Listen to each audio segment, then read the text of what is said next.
Kirsten Tibballs is with us in the kitchen today. She's a published cookbook author, one of Australia's most prestigious and accomplished pastry chefs, and she's here to show us today how to do vanilla cupcakes, a must in every cooking repertoire.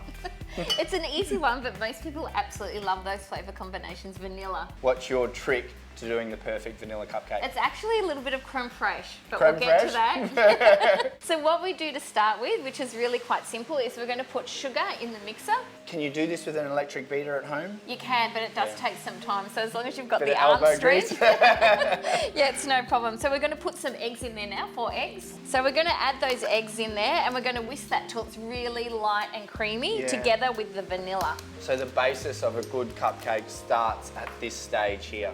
Yes, you need to get this really light and fluffy. This is a good point for everyone at home. I hope you've got your pen and paper out and taking notes, because as I said, Kirsten Tibballs is one of Australia's most accomplished pastry chefs. So we've just added in the vanilla. Now I've used vanilla paste. Now I've got a rule I tell everyone.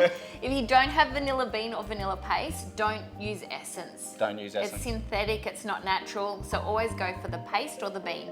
And otherwise don't leave it out. Yeah, leave it out. Okay. So what we're going to do is whisk that up together. Just on a high speed.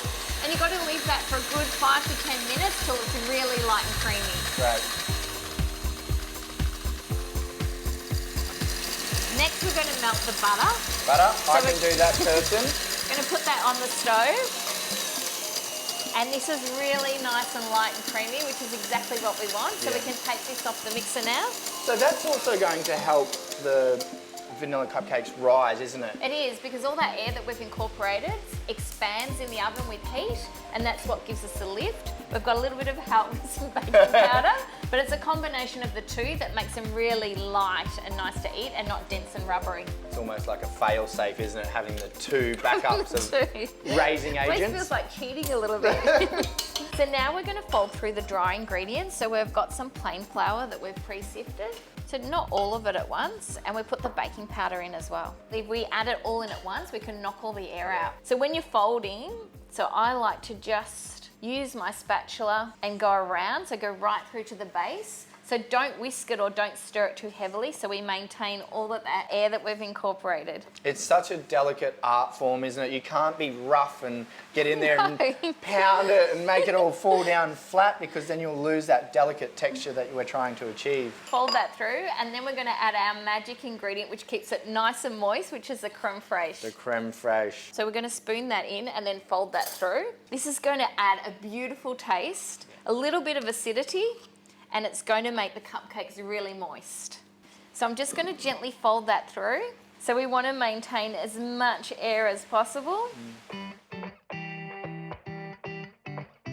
You can see I've added some of the batter here to the butter, and that's because if we add butter straight in, it tends to go right to the bottom of the bowl because it's such a different consistency, and then you tend to overwork the mixture To incorporate it into it. So it's much easier to forego a little bit of our batter by mixing it in here, and then we'll fold it through. You can see that we've emulsified that. That looks great. So it's much easier now to incorporate. We're almost ready to bake these, aren't we? We are. They don't take very long to make. Probably do because I'm talking so.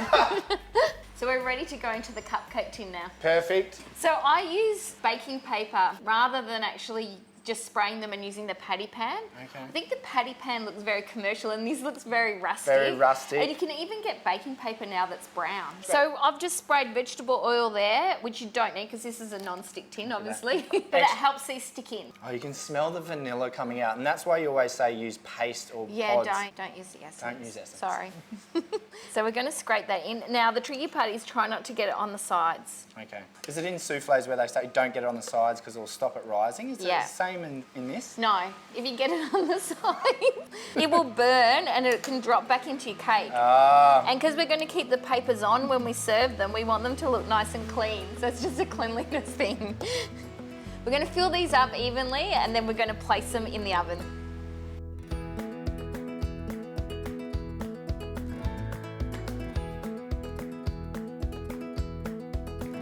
The vanilla cupcakes are cooling slightly, so we've got some special little garnishes to get ready for them. This is a block of chocolate. Go for a thickest block you can find of chocolate. I use Calabar chocolate, which I believe you sell here at the market as well. So you can break off a chunk of that, or I think you can buy it in chunks and just scrape it off.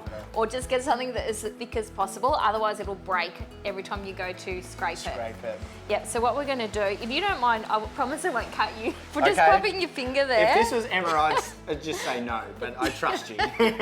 So use a straight blade knife and we're just going to put a lot of pressure and we're just going to shave it. So the firmer you are, the bigger the shavings. And if it's really cold in your kitchen, just rub your palm on the chocolate to warm it up a little bit, which will soften it to get really bigger curls. Manhandle your chocolate. Yeah.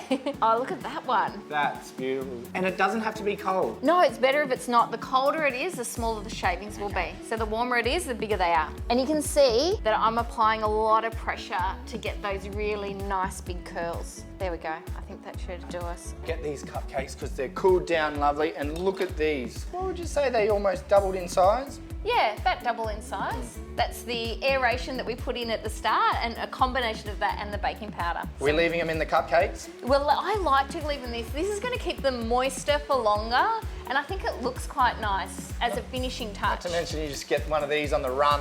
Don't have to worry about Pack it in your lunchbox. So these cupcakes, this vanilla base we made, could you make that into a bigger cake if you wanted? Absolutely. So very versatile recipe. And you have to remember with anything that you bake, every oven is different. So always check it about 3 or 4 minutes before the time says, and it still might need longer or it might be ready. So just touch on top and they should spring back when they're ready. How rich and decadent is that cream?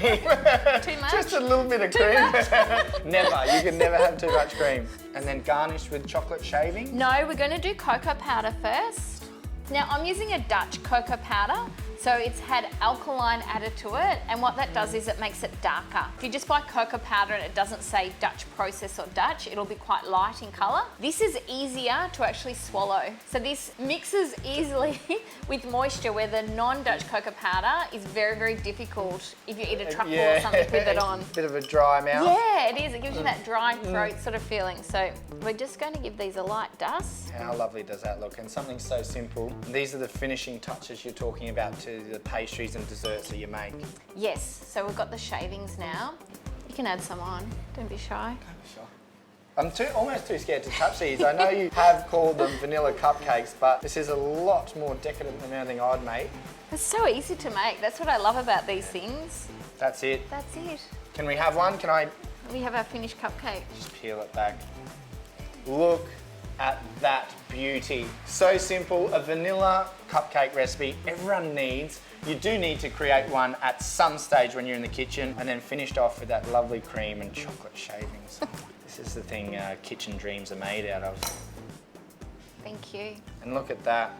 For Kirsten's recipes, get onto the My Market Kitchen website, go see her at Saver School, or get her book Chocolate, and she's got an app now, Mix and Make by With Kirsten Tibballs, yeah. There you go. Thank you so much for coming in today, Thank you Kirsten. for having me.